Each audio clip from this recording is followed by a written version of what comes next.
नोंथाङा नैबे मोनाबिलि समाव मिडिया हांख्रायनायनि गुबै उद्देश्यआ मा? गुबै उद्देश्यआ जाहैबाय आङो थांनाय सुनिबार 2 तारिखखालि प्रकाश इउटुबार आरो बेजों लोगोसे गिता आरो बिरबल होननायनि सायाव आं मोनसे भिडिअ आपल'ड खालामदोंमोन फेसबुकआव। दा बे भिडिअ आपल'डआ जाहैबाय माने आंहा माखासे फैसा मोननांगौ दं प्रकाशनाव आरो प्रकाश इउटुबारा फैसा लादोंमोन नालाय बे फैसाखौ आं रिकभार खालामफिननो थाखाय आङो मोनसे भिडिअ आपल'ड खालामदोंमोन। बेवहाय आंनि बे मोननांगौखौ रिकभार खालामनो थाखाय माने आङो माखासे खोथा बुंनायाव आङो नैबे बिरबल आरो गितानि पार्सनेल लाइफआवबो हाबनाय जादोंमोन आरोखि।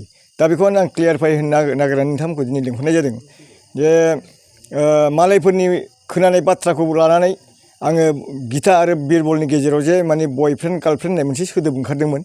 दा बेफोरो माने मोनसे जुस आरोखि बे रागानि खेथ्रआव ओंखारदों। बेखौ आं दिनै माने मिडियानि सिगाङाव नोंथांमोननि सिगाङाव आं बुंबाय जे बे जेबो नङा, बे मिसा खोथा आरो आंबो बे खोथाफोरखौ मालायनिफ्राय खोनानानैसो बुंदोंमोन।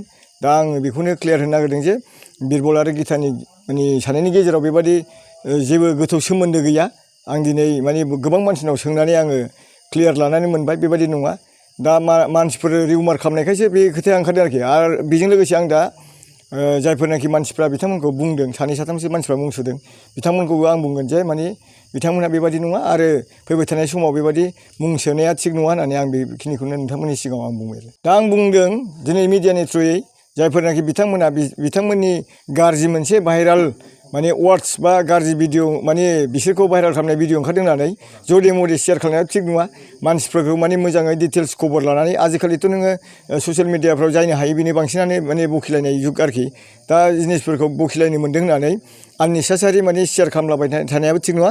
बिथांमोनखौ आं खावलायदों गतिके शेयार खालामनायनिफ्राय गोजानाव थाथों आरो माखासे भिडिअफोर आपल'ड होनाय दंबा दानथों। खारन बिस्राबो फेमिलि दङ, न'खर दङ, बेनि थाखाय आं खावलायनाय जाबाय। आरो बेजों लोगोसे दिनै प्रकाश इउटुबारजों आंजों माखासे माने थरखा बिथरखौ जादों। दा ससियेल मिडियाआव आंबो होदों प्रकाश इउटुबारा आंनिफ्राय डाइरेक्ट फैसा लादों माने गिता आरो बिरबलनि दारैनो फैसाखौ लादोंमोन। आंबो थांफादोंमोन। दा बिथाङा नङा होन्दोंमोन, खिन्थु दिनै प्रुफ जाफैबाय। बिथाङा आंनो नै दासो आधा घन्टा 1 घन्टानि सिगाङावनो फैसाखौ हरबाय। आं 8थानि गेजेरावनो फैसाखौ बिदोंमोन दाखालि ससियेल मिडियाआवबो। दा बिथाङा 8था जानायनि सिगांनो आंनो बे आंनि मोननांगौ फैसाखौ बिरबल गितानि थ्रुयै बिथाङा हरबाय। दा बेनि थाखाय आं प्रकाश भाइखौबो बुंगोन जे थेंक इउ प्रकाश भाइ, नोंथाङा जे बेबायदि बुजिनानै आंनो फैसाखौ हरफिनदों बे बिराद मोजां खोथा। आरो बेबायदिनो इयुनाव नोङो मोजां खामानि मावलां, नोंनि केरियारखौ बानायनानै ला, बेखिनिखौ आं प्रकाशखौ खावलायदों। दा बे हिसाबै आङो जोबोद खुसि आरोखि। प्रकाशनि सायावबो आंहा गाज्रि मोननाय गैला, खारन आंनि माने फेक्टरानो माने जेबो गैया बाहाय।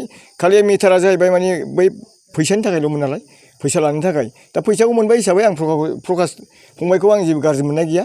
बेखिनिखौनो आं नोंथांमोननि सिगाङाव बुंबाय। आरो प्रकाश फंबाया फैबाय थानाय समाव आंनि सायाव जुदि उल्था बुजिदोंबा बे गावनि खोथा, खिन्थु आंहा बावहाय जेबो गाज्रि मोननाय गैला। फैसा मोनबाय, बास जोब्बाय, नङा होमबा? फैसानि थाखायसो आं बे माने ससियेल मिडियाआव बे भिडिअखौ आपल'ड होनाय जादोंमोन। दिनै दा 6थासो टाइम जाबाय, जेनेबा आं फैसाखौ मोनबाय, जोबोद खुसि आरोखि। दा आङो प्रकाश फंबायखौ बुंहरबाय थेंक इउसै प्रकाश फंबाय। आरो बेबायदिनो नोङो समाजनि रायजोनि नों मोजां खामानि मावलां, बेखिनिखौ आं खावलायनानै फैजोबबाय।